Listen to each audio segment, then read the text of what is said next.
The following content is provided under a Creative Commons license. Your support will help MIT OpenCourseware continue to offer high-quality educational resources for free. To make a donation or view additional materials from hundreds of MIT courses, visit MIT OpenCourseware at ocw.mit.edu.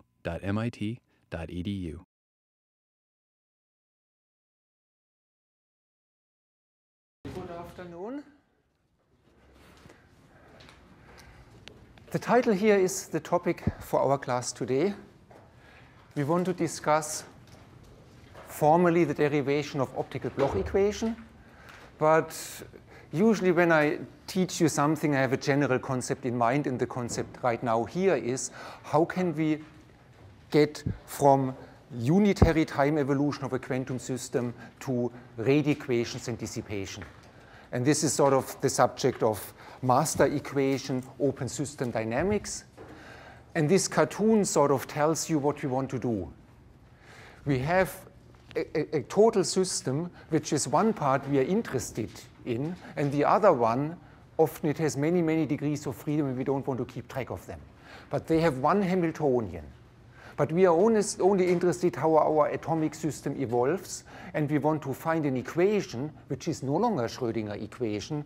How does an initial density matrix describing our system develop with time? And as we will see, in general, it follows a master equation, and we want to discuss what are general principles of such equations.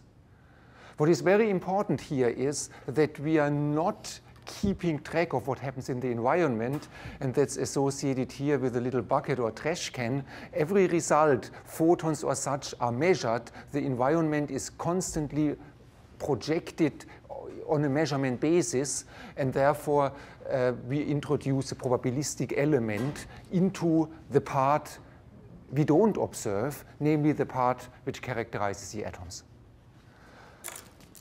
So for that, we need the formalism of density matrix, and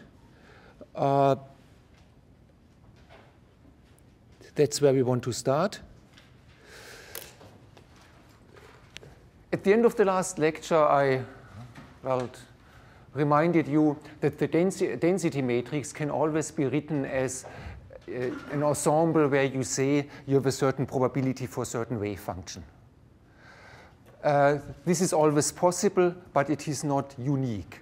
So each of you could actually create the same density matrix by preparing a number of quantum states with a certain probability and saying this is my density matrix. And also each of you has prepared different quantum states.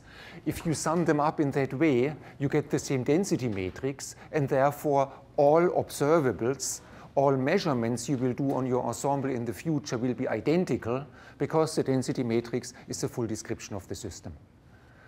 So at that level, it may look sort of very trivial that we have different unraveling. Unraveling means you look microscopically what is behind the density matrix. But in your homework assignment, you will also show that you can have a system which have very, very different dissipation mechanisms, but they are described by the same equation. So therefore, it's physically not possible to distinguish by just measuring the density matrix what causes a dissipation. Of course, if you know what causes a dissipation, fluctuating fields or collisions, you know more than the density matrix knows. Any questions about density matrix or the agenda we want to go through today? Just a quick reminder, and since this was covered in 8.4.21 and most of you know about it, I pre-wrote the slides. The density matrix is a time evolution.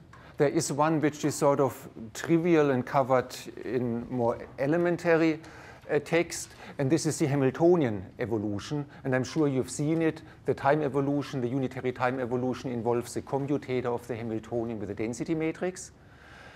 And later on, we want to specialize, including dissipation, including the environment, to the evolution of a two-level system driven by a monochromatic field. And this is the famous Jaynes-Cummings Hamiltonian. I have actually, no, that's a So that's the famous James Cummings Hamiltonian. We can characterize the system by a density matrix. What will be very important is that we distinguish between populations, the diagonal parts, and the coherences. And if you simply put this density matrix into this equation, you find the time evolution. Oops, I jumped up. You find the time evolution of the system, and we will refer to that result later on. Many of you have seen it in 8.4.21. We can parameterize the density matrix for the two-level system. So we can parameterize the density matrix for a two-level system by a Bloch vector R, which is defined by this equation. And then the equation of motion is simply the rotation of a Bloch vector on the Bloch sphere. And it has an rotational axis, which is given by the undriven system rotates around the z-axis. This is just e to the I omega naught t, the normal evolution of the free system. But if we drive it with a monochromatic field, we have a rotation over the x-axis, and the x-axis, of course, can take your two-level system and flip it from the ground to the excited state. So it's just a reminder of the simple unitary time evolution. But now we want to add dissipation on top of it. And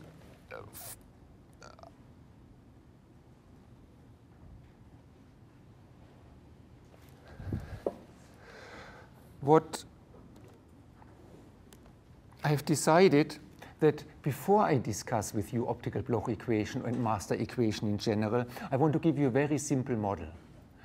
I really like simple models which capture the essence of what we want to discuss.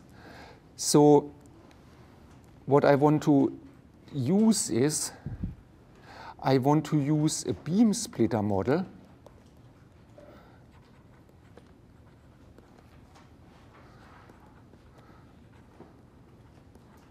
for photons. I formulate it for photons, but it would also immediately apply to atoms. And this model, what I like about it is it has all the ingredients of the derivation of the master equation we do later on, without the kind of many indices and summations and integration, but it captures every single bit of what is important. And I usually like to present exactly solvable, simple models where you get it, and then I can go a little bit faster through the general derivation because you know exactly what the more complicated equations, what they are doing. So, in other words, what I want to derive for you is we want to have the following situation. We have a beam splitter, and we know everything about beam splitters because we talked about them in the first part of the course. And we have a wave function, which is the input, and this is a photon.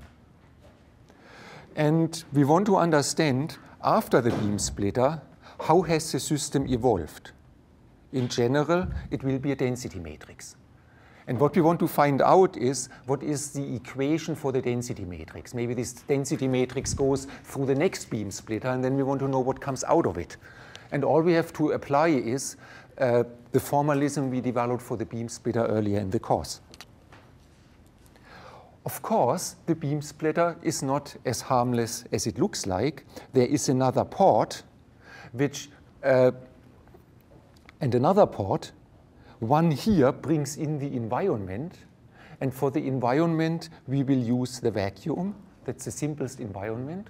It's actually an important environment because it's the environment we will use all the time when we discuss spontaneous emission. We send photons into nirvana, into the vacuum, and they disappear, and this is our model for it. But the other one, which is often not so explicit, if you send your photons away, you're not keeping track of what happens, but you could as well perform a measurement. And this is what we put in here. We say those photons hit a bucket or detector, and we measure them, we observe them. There's nothing else we do with them, so we can as well measure them, and this will immediately lead to the equation for the density matrix. So this is what we want to discuss, and it will have all the ingredients later on in a mathematically simple form for the derivation of the master equation. So let's consider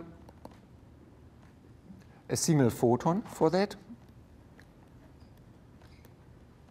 So the wave function is a superposition of no photon and one photon, and the coefficients are alpha and beta. And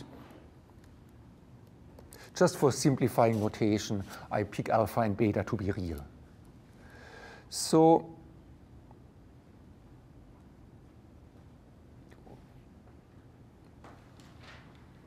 what do we expect to happen at the beam splitter? Well, there's a probability that the photon gets reflected.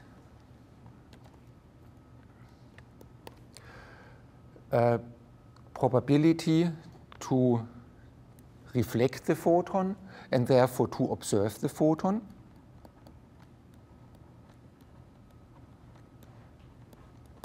This probability is, of course, beta square, the probability that we have a photon to begin with. And then the beam splitter, remember we characterized the beam splitter with angle sine theta, cosine theta. Sine theta was the reflection amplitude, cosine theta the transmission amplitude. So this probability, which I call P1, is the probability for a reflection and for measurement. And now, naively, you would think, what happens after the system has passed through the beam splitter? With a probability of P1, we've measured the photon, we know for sure there is no photon left. The system is in the vacuum state. But then you would say, well, maybe with probability 1 minus P1, we have not measured anything. Nothing has happened to the wave function, and that means the wave function just continues. Well, as we will see, this is wrong. We are missing something. What we are actually missing is that if we measure nothing, the wave function is not psi. The possibility that we could have measured something changes the wave function. I will comment on that in much more detail when, in a few lectures down the road, when I derive for you quantum Monte Carlo wave function. I will have a wonderful discussion with you about how does a non-observation change a wave function. So we will talk about the physics behind it in some more detail. Right now, I don't want to get into this discussion. I simply want to use our beam splitter equation. So we can just take the beam splitter equation and apply it. So our output state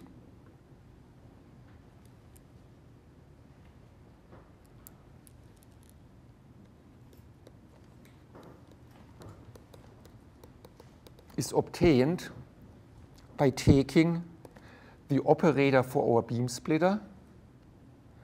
And maybe you remember that the beam splitter the propagation through beam splitter was described by an operator which had A dagger B plus B dagger A in the exponent. A and B are the two input modes. And the angle of the beam splitter, which interpolates between 0 and 100% reflection and transmission, is theta. And we are now looking for the output state of the total system. We're not performing the measurement yet. And this is now acting on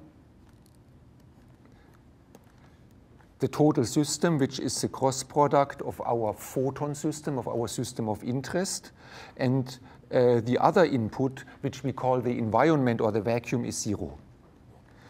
Well, look, a few weeks back, we have done that all. The output state is, well, there was a probability alpha that we had no photon in the state psi. And if we have no photon in state psi and no photon in the vacuum, this is the state 0, 0. What I denote here with the second in second place is the environment. And then we have, now we have one photon, we have exactly one photon with the amplitude beta, and this photon is split with cosine theta transmitted and with sine theta reflected. If we transmit it, we have 1, 0. If we reflect it, we have 0, 1. And again, this is the environment, and here is a photon in the environment. So let me just be clear that this is where the environment comes in. It is the vacuum state. And here, this is the output port for the environment. This is where we do the measurement. And I don't think it matters. I haven't really told you which is mode A, which is mode B. It doesn't matter. But one, let's say the environment is mode B, and the system evolves in mode A.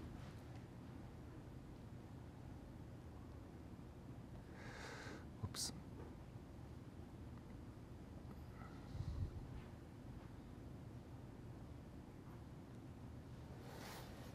As you may see, I'm using a new program which has some nicer features in terms of handwriting, but it is a little bit rough in scrolling, so I sometimes have to scroll back and forth.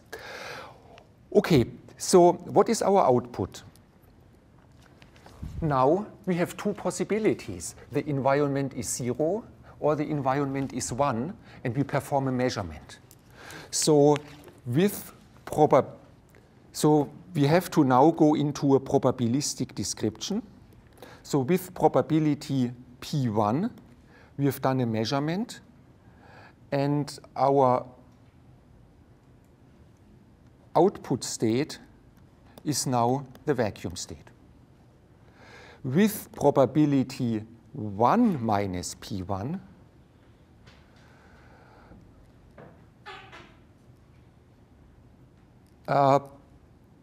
we have not detected anything in the vacuum, and therefore our state of the system is alpha 0 plus beta cosine theta 1.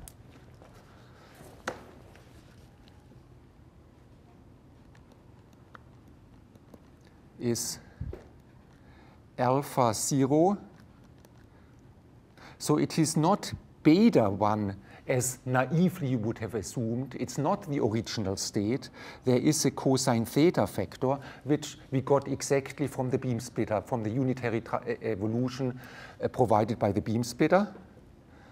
And since this state is no longer normalized, I have to normalize it by, well, alpha square plus beta square cosine square theta. So now we have done our measurement, probability P1 to detect the photon. This projects the system into the vacuum state. With the probability 1 minus P1, we have that state. Just 1 second, Colin, let me just write that down. And that means that our system is now described by a density matrix with probability P1 and 1 minus P1. With probability P1, we are in the vacuum state. And with probability 1 minus P1, we are in that state psi naught, the normalized state psi naught, which I just wrote down. Question? If you consider theta to be some like a dynamical phase evolution of a system, it's a very low order, like if you expand it across time, it looks almost identical to the quantum Zeno effect. Like the environment is measuring your state in some way. And I mean, to lowest order right now. Yeah, I would agree. The quantum Zeno is an example of it. Pretty much it's all the same, yeah.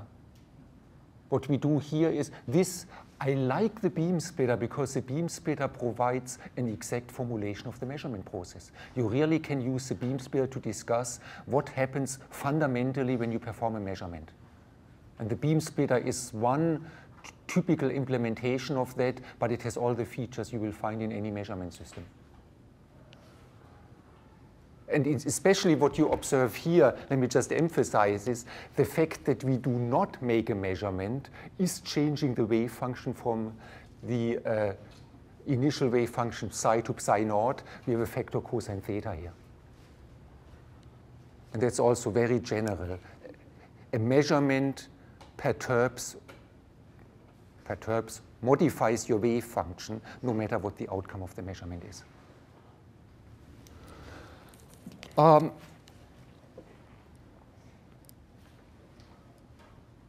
Okay, so let me write it down because we want to take it to the next level. So we have now found, in terms of the beam splitter angle theta and the parameters of the initial state alpha beta, we found the density matrix after the beam splitter.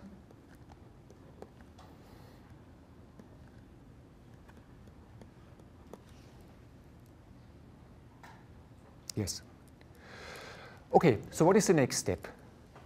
Our goal is to derive the master equation for the density matrix, the time evolution of the density matrix. So since we want to discuss the time evolution, we want to find a differential equation.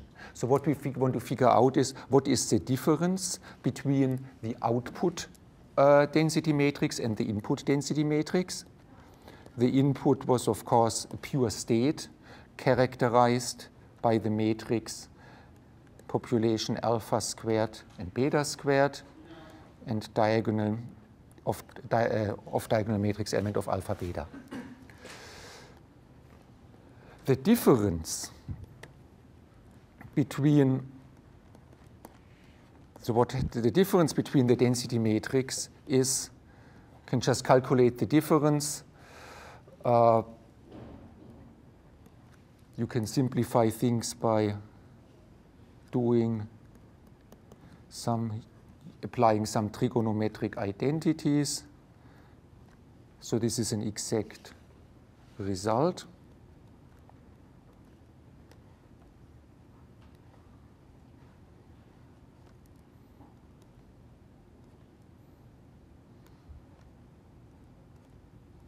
Cosine theta minus 1. Here we have alpha beta, cosine theta minus 1, and on the diagonal we have cosine 2 theta minus 1 divided by 2.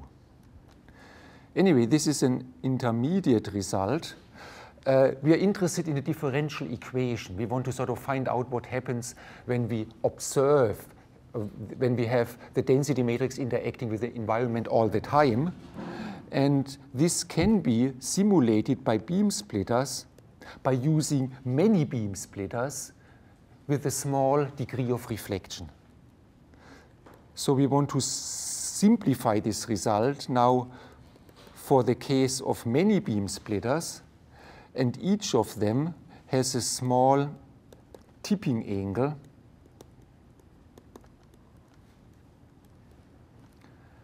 theta, and okay, for later convenience, I define theta to be gamma times delta t over 2. That's just my definition of theta. So what we have in mind now is that we start with the system psi, and we have many such beam splitters with an infinitesimal tipping angle.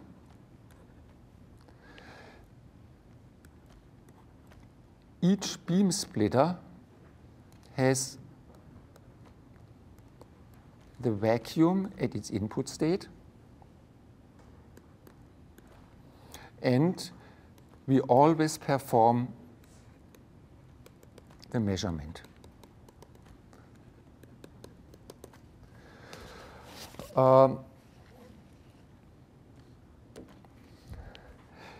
If I take the equation above, which I know you can't see anymore, we find a differential equation for the density matrix, which is, we find an infinitesimal change delta rho for the density matrix, which looks like this.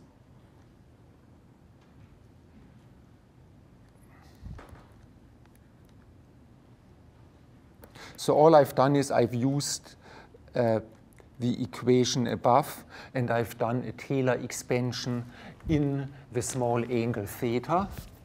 And the reason why I brought in the square root, well, we had cosine theta.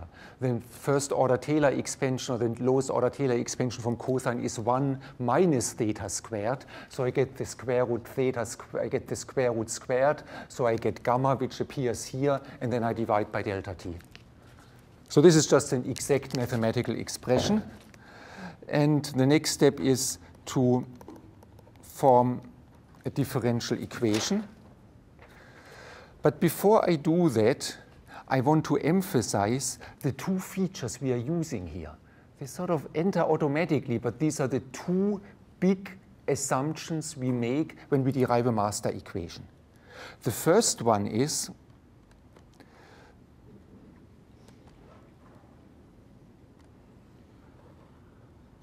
that we always have a vacuum state as the input. So in other words, the environment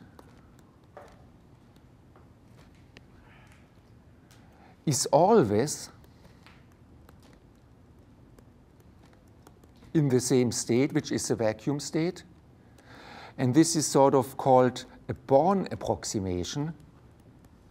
What it means is that we do a measurement here, but the vacuum is not changing. In other words, we are not overloading the vacuum with so many photons that suddenly the vacuum is no longer in the photon state. It is no longer in the vacuum state. Or in the case of spontaneous emission, the vacuum can just take as many photons as you dump into it. They disappear so quickly that for all practical purposes, the environment stays in the vacuum state. So this is called the Born approximation. The environment is not changing. It has enough capacity not to be modified by the measurement process. And the second thing is that the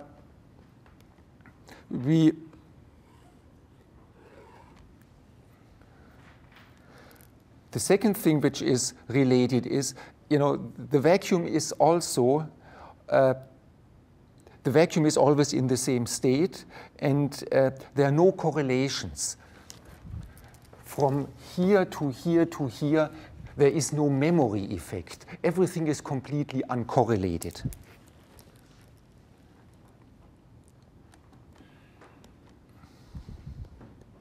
So the environment is uncorrelated. It has no memory. Its correlation function is a delta function, and this is called Markov approximation.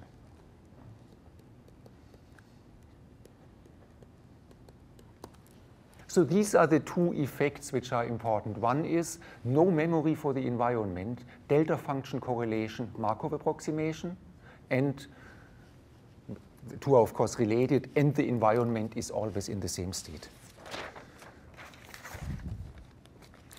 Okay, so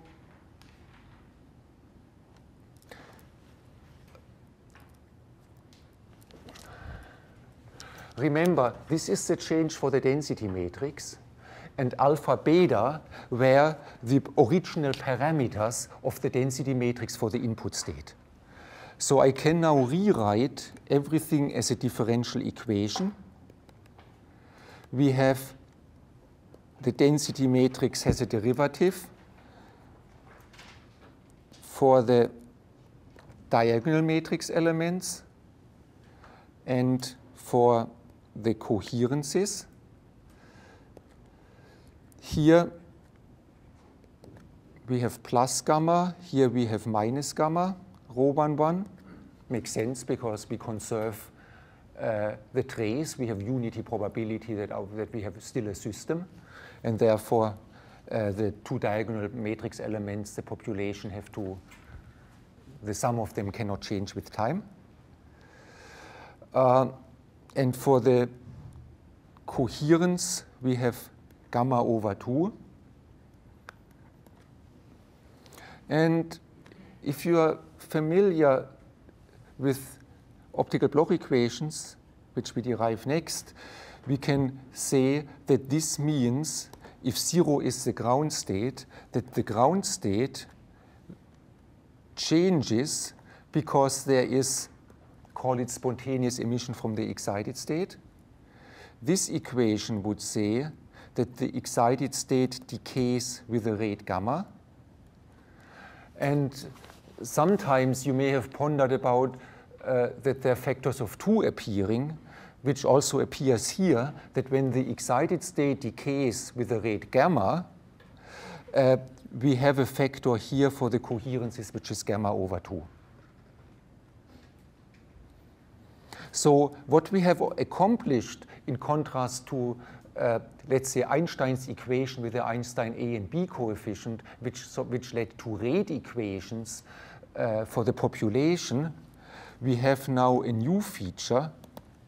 We have an equation for the coherences, and we find a decay of the coherences with half the rate as the decay of the population. Questions?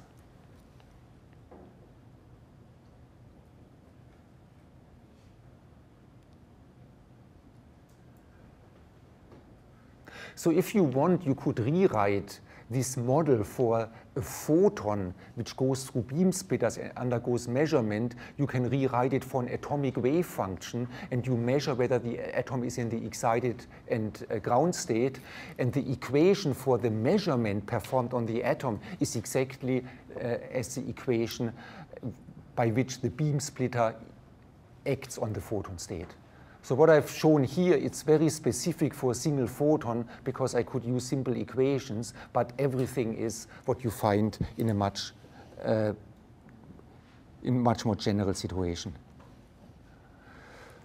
So before I give you the general derivation of the master equation, let me talk about what we have learned from this example and what the general procedure is.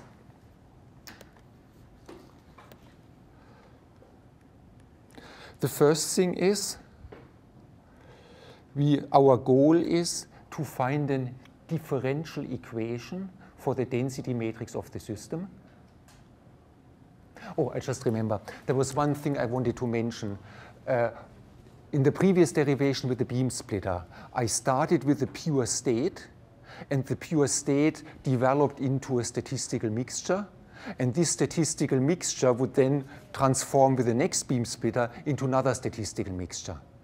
I derived the differential equation for you for the first step from the pure state to the statistical mixture. But if you would spend a few minutes, you could immediately show that you can start with an arbitrary density matrix, look how it evolves through the beam splitter, and you get exactly the same, differential equation.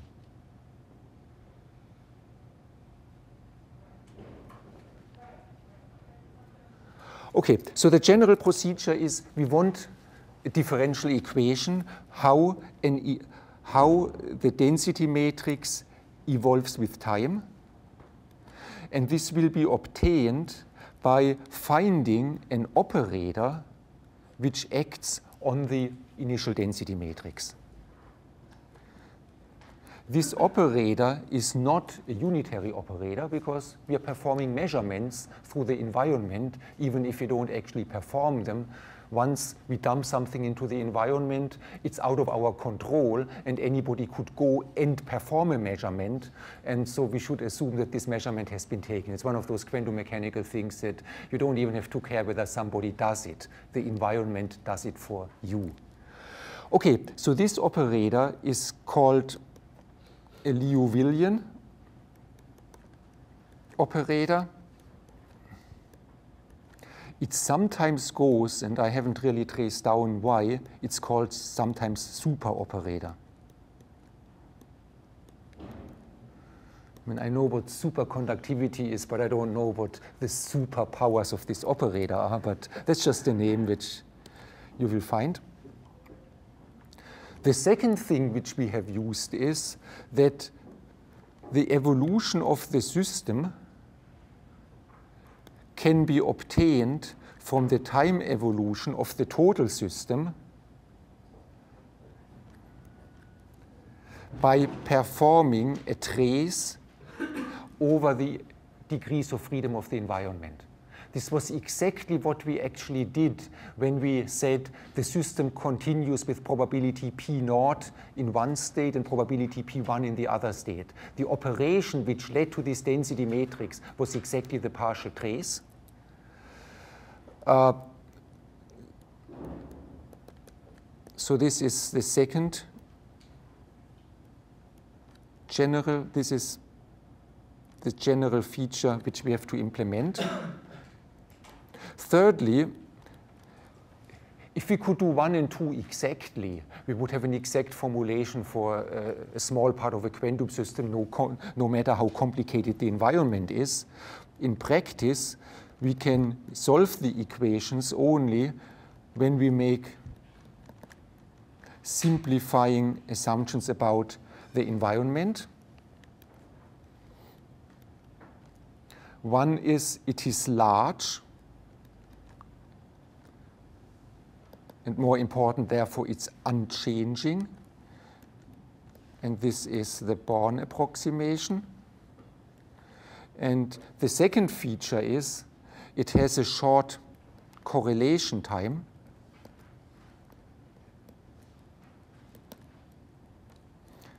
Tau c. In the beam splitter, I've made the assumption that there is no correlation between different beam splitters. In the derivation, which I want to walk you through right now, you will see explicitly where the correlation times enter, where the correlation time enters. And this is called the Markov approximation.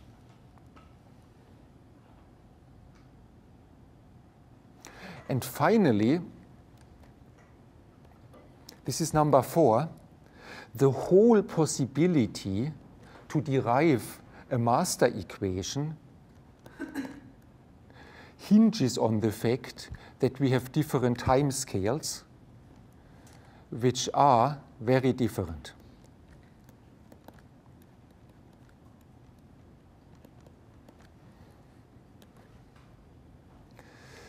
We are interested in the evolution of our system. We want to know how it relaxes, and this is on a time scale 1 over gamma. So we call this slow. We are interested in a variation of our system, the atomic system or the photon state which passes through the beam splitter.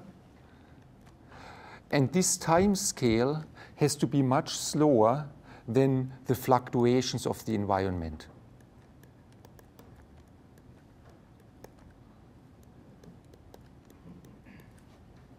So therefore, if the environment has fluctuations which in the beam splitter model were assumed to be 0, it was a delta function in time, if that correlation time is much smaller than the time it takes for the system to relax and to evolve, that opens a window, delta t, and this is the time scale of the master equation.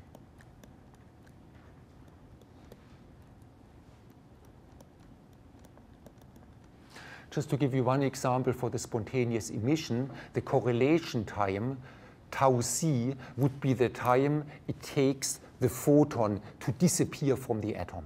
And the photon has disappeared from the atom when it is 1 wavelength away. So typically, the correlation time of the vacuum for spontaneous emission is 1 cycle of the optical frequency. It's very, very fast. whereas typical decay times of the excited states are nanosecond. It's 6 orders of magnitude slower. And this is what we describe. But on a time scale of a femtosecond of 1 optical cycle, the photon has not detached from the atom, and it could go actually back to the atom. During that time, we talked a little bit about it when we did these diagrammatic discussions of resonance scattering. For very, very early times, you don't have exponential decay, because you cannot do the approximations where we approximated the kernel by something which was completely energy dependent. And so what happens at such short times, we encounter here again, at such short times, we will not have a simple description of the system.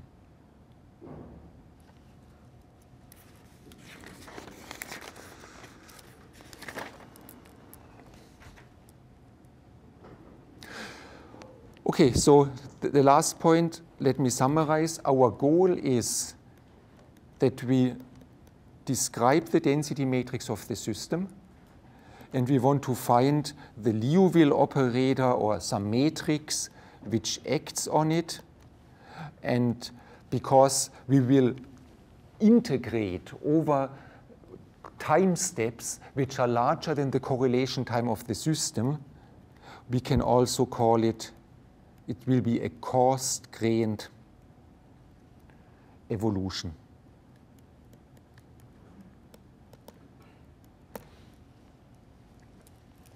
Any questions about that?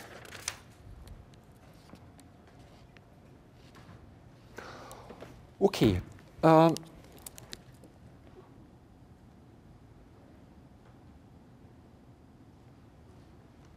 I really like the discussion, the derivation of the master equation, how it is presented in atom-photon interaction. But well, it is presented on more than 50 pages with many, many equations. So after giving you all the principles, all the concepts, I want to go with you now over those equations and point out how the principles which we encountered with the beam splitter, how they are now implemented in a very general context. I will not be able to give you all the mathematical aspects of it, but I think by now you know that the book Atom-Photon Interaction is actually wonderful. You can get a lot of conceptual information out of it by looking at the equations without understanding every technical detail. So I would really encourage you, if there is something which piques your interest, and I hope there will be things which you find very interesting, that you go to the book and read it. So I'm exactly following that. Actually, I use copies of the book. So we have a Hamiltonian which is describing the atomic system. It describes the reservoir, and then there is an interaction. We keep it very general here, but you may always think, well, the atom is your favorite two-level system. The environment is maybe the vacuum with all its possible modes, and the interaction is the dipole interaction or the A dot P interaction.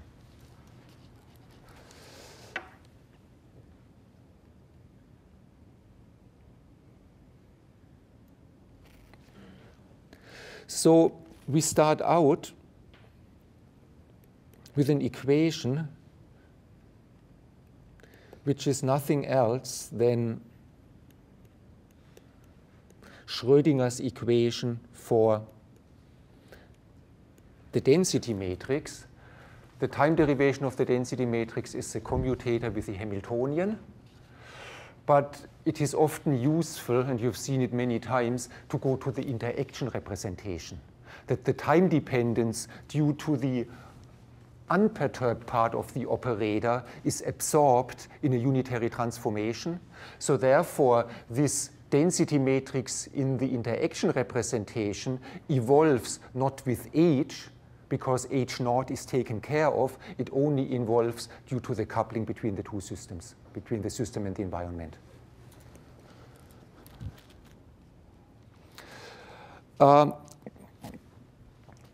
So now this equation, we are interested in a time state delta t. And this time step delta t, remember, we want to coarse grain, will be larger than the correlation time of the reservoir, and you will see exactly where that comes about. So we want to now do one of those coarse grain steps. We take this equation and we integrate from time t to time t plus delta t. So this is exact here. But now we want to iterate,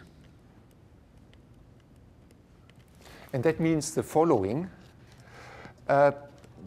We have expressed the time step in the density matrix by having the density matrix there. But now we can do, in a first order perturbation theory, we can do one step and we get the second order result by plugging the first order result into this equation. It's the same we have seen with our diagrams and such. We have an exact equation. It's useless unless we do something, and what we do is we realize that we can iterate it because the part we don't know involves one more occurrence of the interaction potential, and when you plug the nth order solution in here, you get the n plus first order solution. And this is exactly what is done here.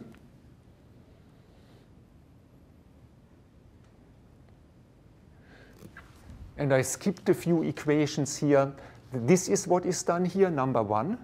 And number two is we are interested in the system, not in the reservoir, so therefore we perform the trace over the reservoir. And the trace of the reservoir for the photon beam splitterment, we say we have two possible states, we detect a photon or not.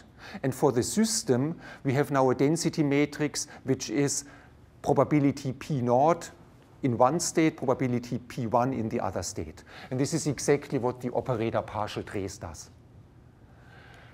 Remember also, I want to really make sure that you recognize all the structures. The time evolution of a density matrix was the commutator with H, but in the interaction picture it's the commutator with V. But since we are putting the first order result in here, the second order result is now the commutator of V with the commutator of V and rho. It's just we have iterated one more time.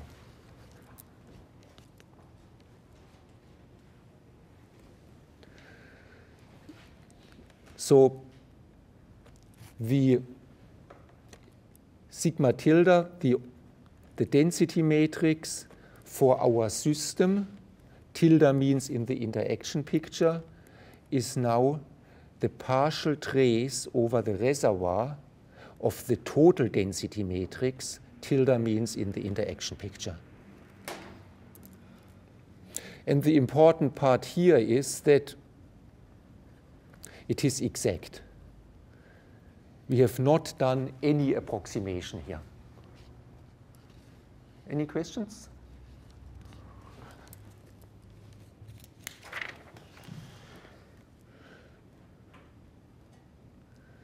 Okay.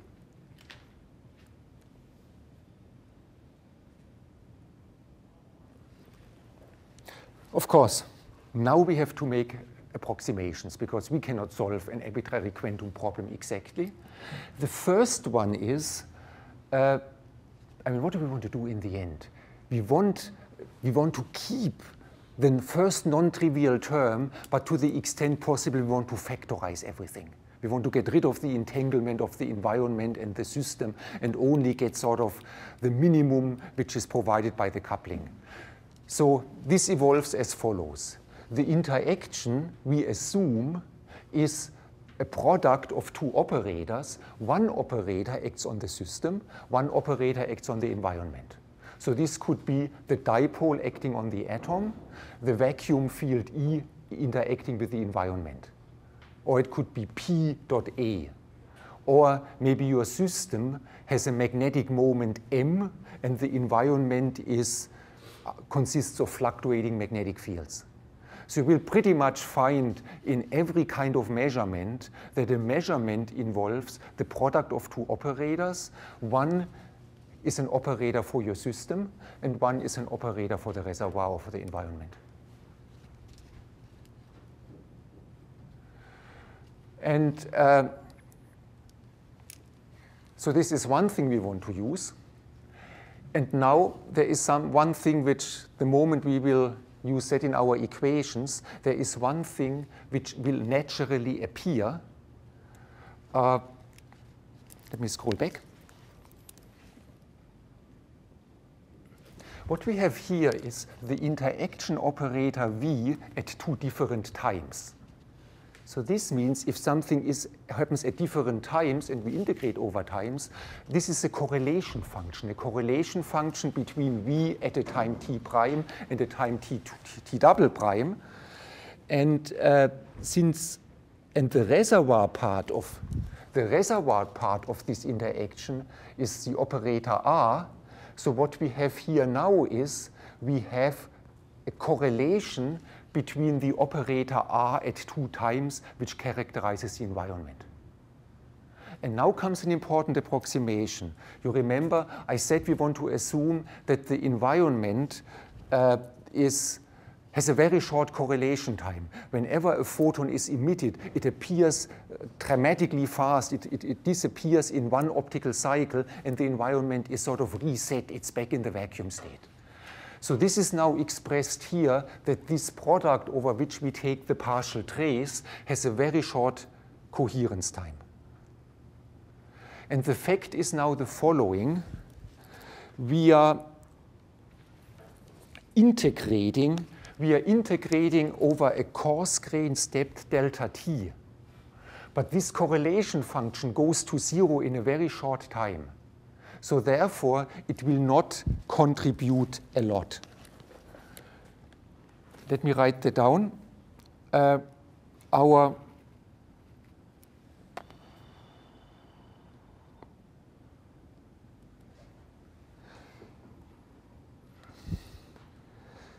What we want to approximate is our total density matrix is now approximately factorizing in a density matrix describing the atomic system.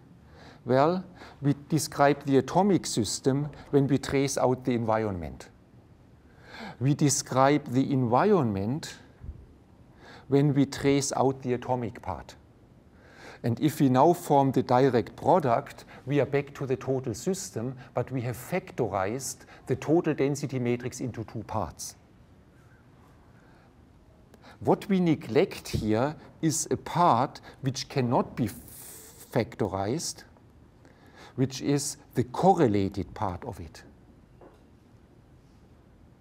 But what happens is, since we are integrating over time steps delta t, and the correlation decay in a very, very short time, the result is that this complicated part, which we could never calculate, is smaller than the first part by the ratio of the time where the correlations contribute over the time delta t, the time step we are going to take. So this is a very critical assumption. There is a whole page or two in the book where in atom-photon interaction they discuss the validity of this assumption.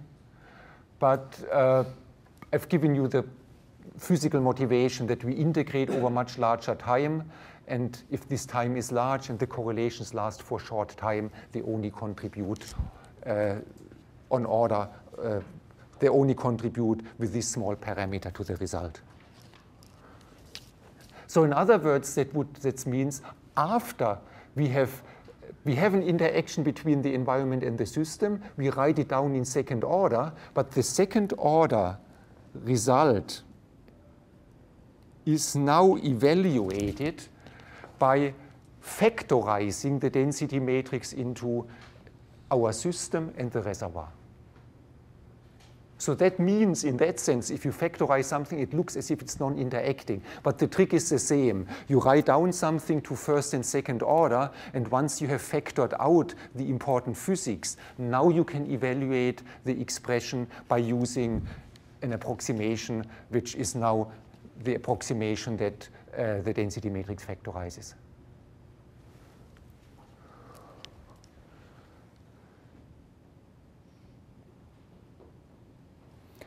Okay, so with that,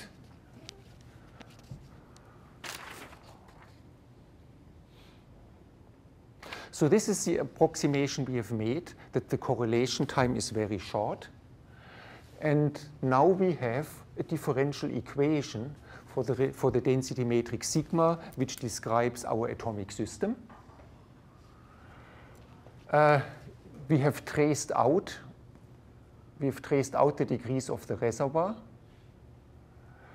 And now we want to insert B17. You probably don't remember what B17 is. It says that the interaction operator is a product of A, the operator A for the atoms, and R for the reservoir.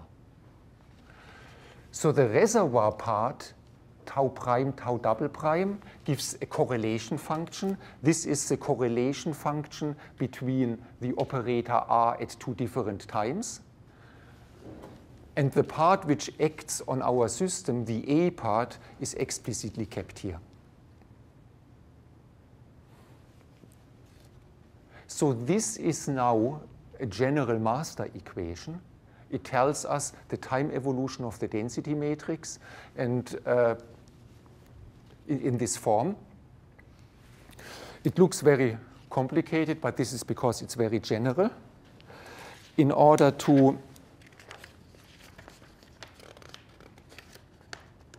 bring it into an easier form, we want to now introduce a basis of states, energy eigenstates of the unperturbed system, and write down all this operator into such a basis of states. But anyway, you saw here how we had an exact equation, and we have made the main approximation we made is that the operator acting on the environment has a very short correlation time. Any questions? Well, you're only a few minutes away from reducing this result to Fermi's golden rule, which you have known for a long, long time. It's just, we have made very general assumptions. You see sort of how the assumptions propagate, but now if you write it down in an energy eigenbasis, you will immediately see results you have pretty much known since your childhood. Okay, so we want to have energy eigenstates of the atomic operator. So this is sort of ground and excited state if you think about a two-level system. The previous equation, I have to go back to it.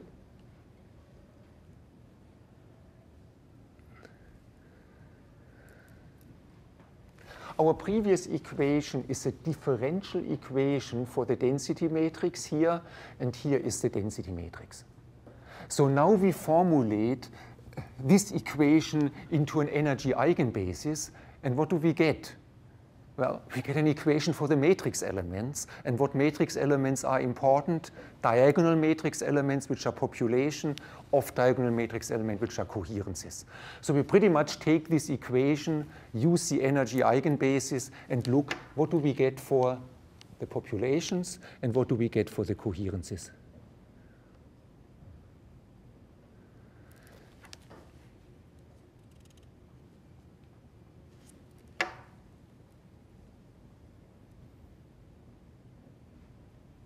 So the structure is now the following, that we have our matrix elements A, B. There is one part which looks like a unitary time evolution. This is what comes from the Hamilton operator. This is sort of the, you see that in a moment, but this is the time evolution without relaxation. And now we have something here which are generalized relaxation coefficients. And you will find, if you look further above, that those relaxation coefficients are directly related to the correlation function of the reservoir. So we can now specify what happens between populations. Population means that we have a differential equation, let's say, between sigma AA, the polar sigma AA and sigma CC. So we have a rate coefficient which connects.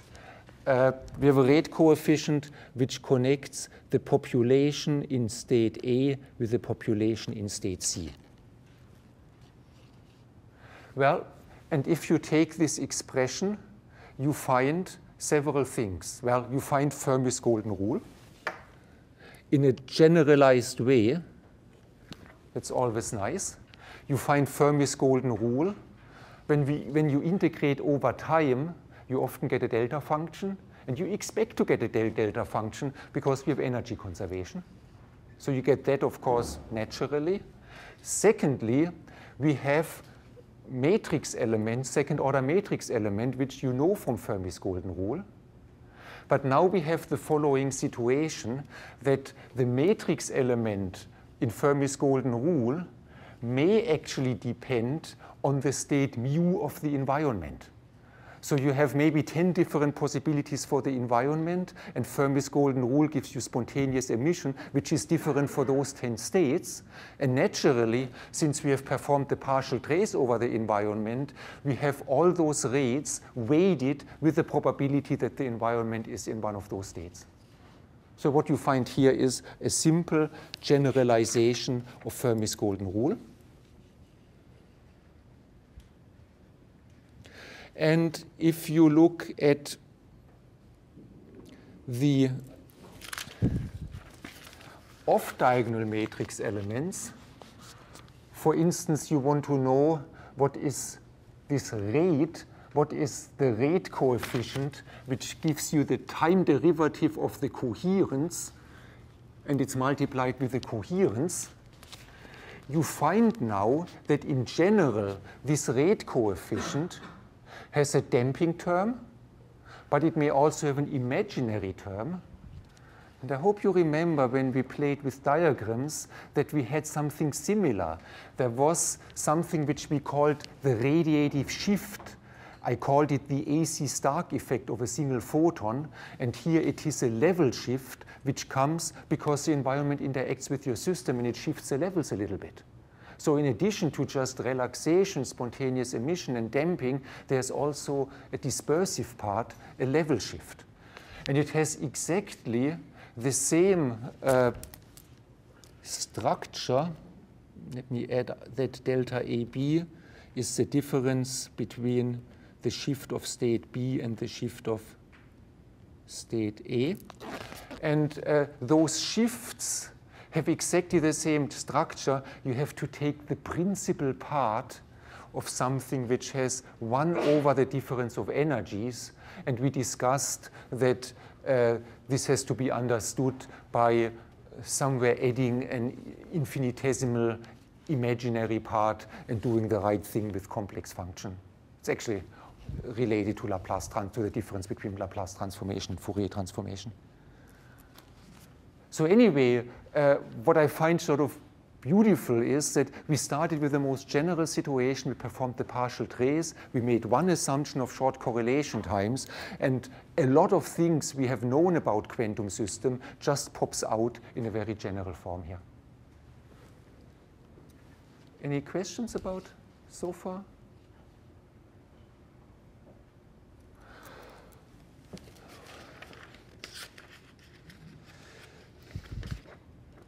Well, the coherences are, of course, more interesting than the population. Coherence is always something, you know, physicists get excited about it because it captures something which goes often beyond, you know, say, a classical system that we have quantum mechanical coherences.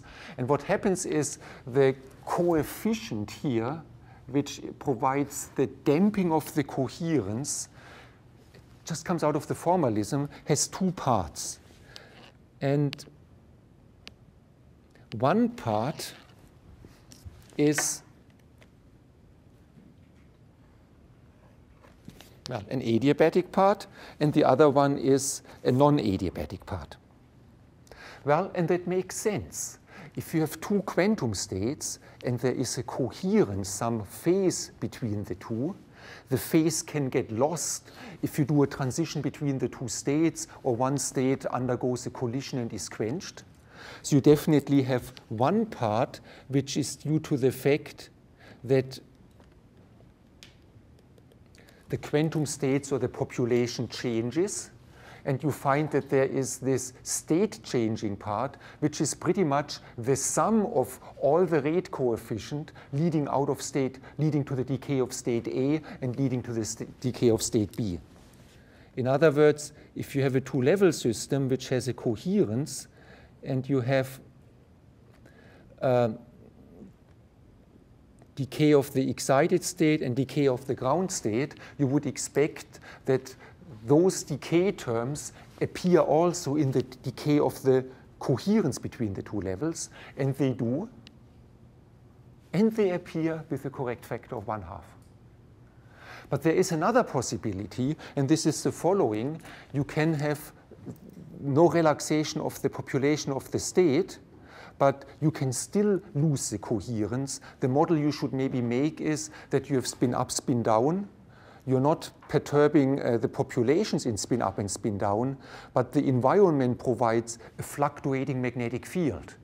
Then, due to the fluctuating magnetic field, you no longer can keep track of the phase, and that means in your density matrix, the off-diagonal matrix elements decay. And we find that here, this is the second part, which in this book is called the adiabatic part. And the physics behind it is now pure dephasing. So it's an independent way for coherences to decay, independent of the decay of the population.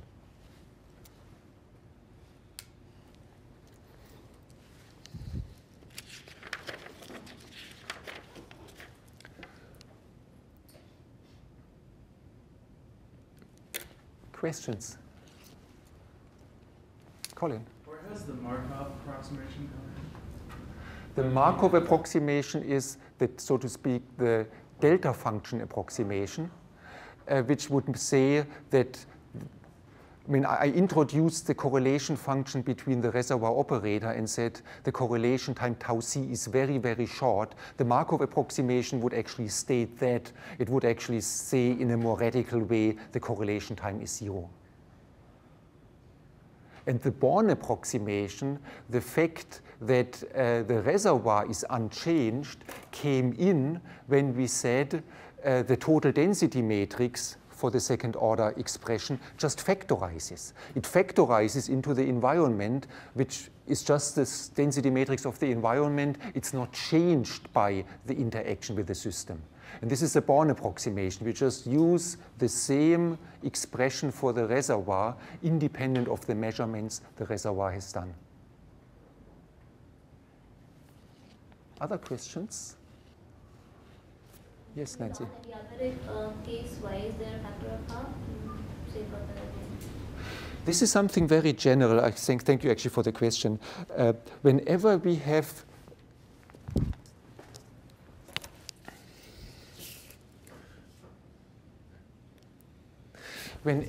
have some damping of the population, the coherence is only damped with a factor of 1/2. One way to explain it in a very simple way is that if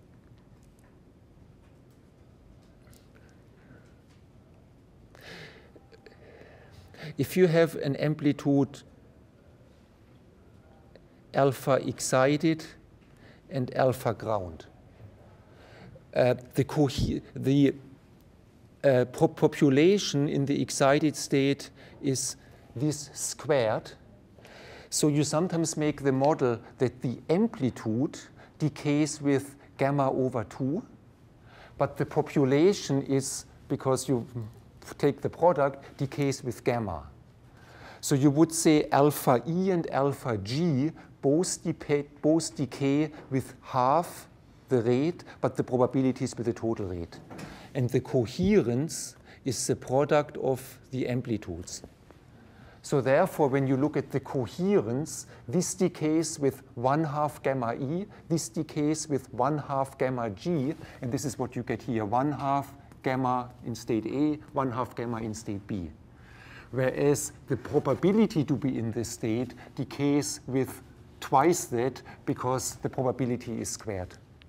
So you find that pretty much in any quantum mechanically correct derivation which you do about the decay of population and coherences.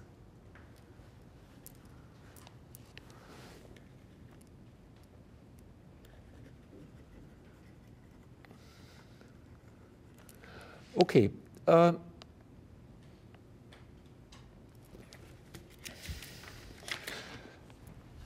Other questions? Okay, so we have done two things. We've done the very, very simple derivation using the beam splitter model, where you may not have even noticed where I did the Markov approximation because I jumped from beam splitter to beam splitter and left all the correlations behind. Here in the most general calculation, you have seen exactly where it enters, but maybe now you have the full forest in front of you and you don't recognize the trees anymore. So let me wrap up this lecture by now focusing on the system we want to discuss further on, namely a two-level system interacting with the vacuum through spontaneous emission. But I also want to make some generalizations. I want to give you some generalizations about what kind of environments are possible in quantum physics. Let me just see how I do that. So this part I actually owe to Professor Ike Schwang, who wonderfully compiled that. So what I want to do now is I want to draw your attention to the operator form, which is rather unique.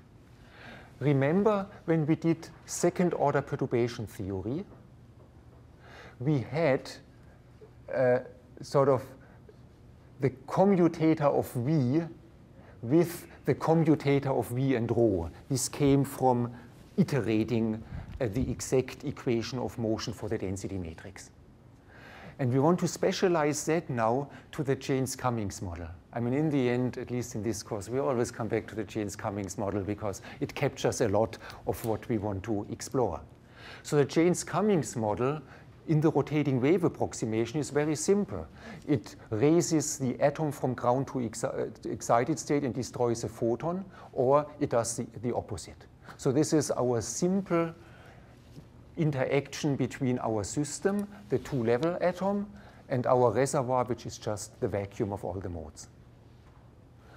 And you again recognize what I said in general. You usually always find a bilinear form, an operator which acts on the modes, on the reservoir, on the vacuum, and an operator which acts on the atom. Okay, now we want to make the explicit assumption that the initial state of the reservoir is the vacuum state. It's empty. And I want to show you what is the structure of the operators we obtain. And so if you put V into here, you have first the commutator with rho, which I write down here. And then we have to take another commutator with V. And the result of that is the following, that when it comes to a relaxation process, based on the general structure of the time evolution of quantum mechanics, we have this double commutator. And the operator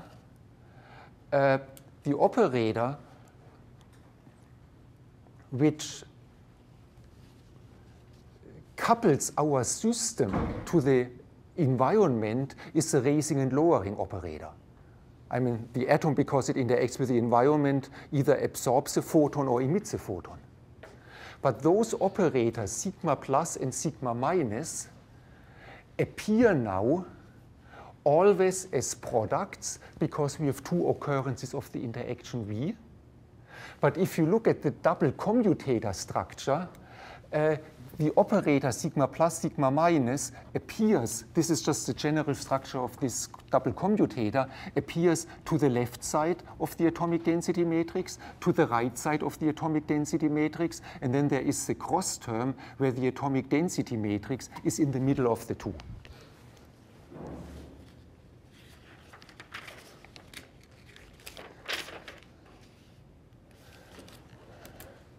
So this is actually something which is very general and very important in the theory of open quantum system.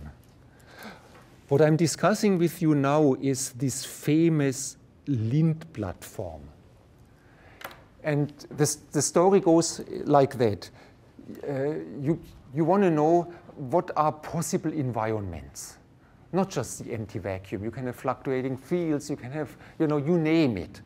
But if you are saying that your environment interacts with your system through an operator, and our operator is now the operator sigma minus, which is a spontaneous emission. Unitarity, the structure, the mathematical structure of a valid quantum theory means that if your system interacts with the environment by emitting a photon sigma minus, this is now the structure of the master equation. This is the structure of the time evolution of the density matrix. So the operator sigma minus and its conjugate and its Hermitian conjugate sigma plus always have to appear in this combination. Yes, Colin? This is still in the interaction picture, right? There's no dynamical phase evolution that we put back in here. It looks like. Yeah, okay. What we do in general, if the system is driven by a laser beam, for instance, Rabi oscillation, we simply add up the dynamics of the Rabi oscillation of the unitary time evolution to the time evolution done by the reservoir. So this form is always in the interaction picture? No, this is, you would say, this form is what is the relaxation provided by the environment. And if you drive the system in addition with a coherent field, unitary time evolution, you would add it to it. So in other words, what I'm telling you here is that this is the general structure. And if you have a system which interacts with the environment in 5 different ways, with a dipole moment, with a magnetic moment and such, you have maybe 5 interaction terms. And then you have to perform the sum over 5 operators, and here one of them is the sigma minus operator. So in other words, if you want to know what is the whole world of possibilities for quantum system to relax and dissipate with an environment, you can pretty much take any operator which acts on your system, but then put it into this so-called Lindblad form, and you have a possible environment. And I mentioned, I think, last week that people are now in our field actively working on environmental engineering. They want to expose a quantum system to an artificial environment and hope the system is not relaxing, let's say, to a boring ground state, but to a fancy correlated state.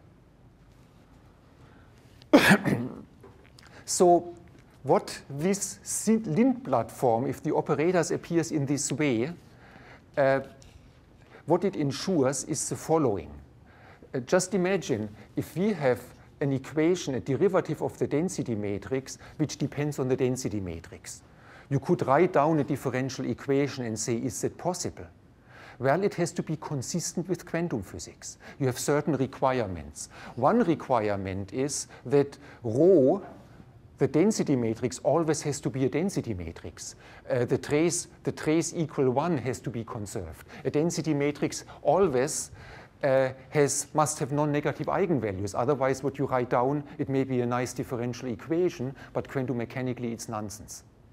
But now there is one more thing which is also necessary. This time evolution of the system's density matrix must come from a unitary time evolution of a bigger system. So you must be able to extend your system into a bigger system, which is now the environment, and this whole system must follow a Schrödinger equation with a Hamiltonian as a unitary time evolution. And this is very restrictive. You cannot just write down a differential equation and hope that this fulfills the requirement. And what people have shown is under very general assumptions, it is the Lindblad form which allows for it. So some operator always has to appear in this form. So often in this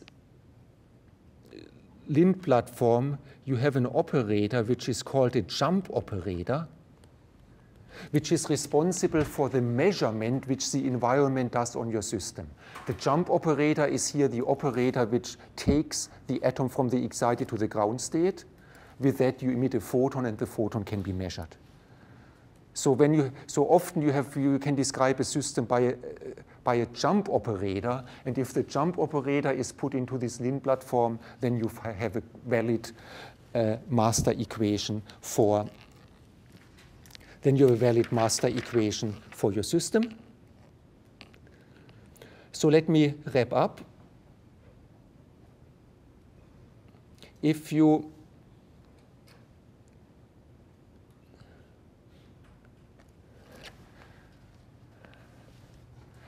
take now the definition of the raising and lowering operator, and you take the form I've shown you, the Lindblad form, you find now this differential equation for your two-level system. So you find, and this is one part of the optical Bloch equation. Now coming to Colin's question, if we include the time evolution of the classical field, this is the coherent evolution of the Bloch vector, which I showed at the beginning of the class, and we add this and what I wrote down at the beginning of the class, then we find the famous optical Bloch equations in the James-Cummings model.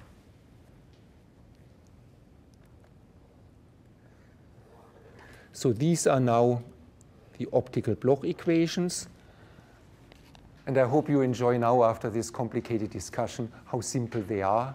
And it is this simple set of equations which we will use in the rest of the course to describe the time evolution of the system.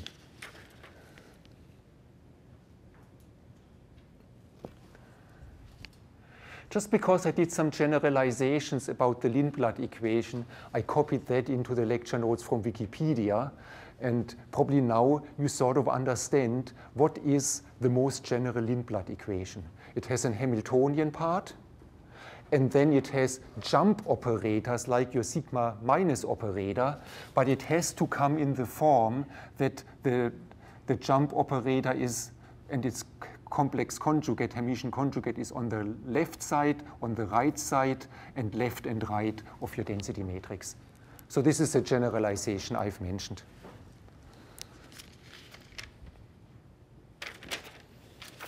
Yeah, with that, I think we have derived the master equation. And on Wednesday, we will look at rather simple solutions, transient and steady state solution of the optical Bloch equation. Any questions? One reminder about the schedule this week. We have a lecture on Friday because I will not be on town next week on Wednesday. And of course, you know, today in a week, next week on Monday, it's Patriots Day. So we have 3 classes this week, no class the following week, and then the normal schedule for the rest of the semester.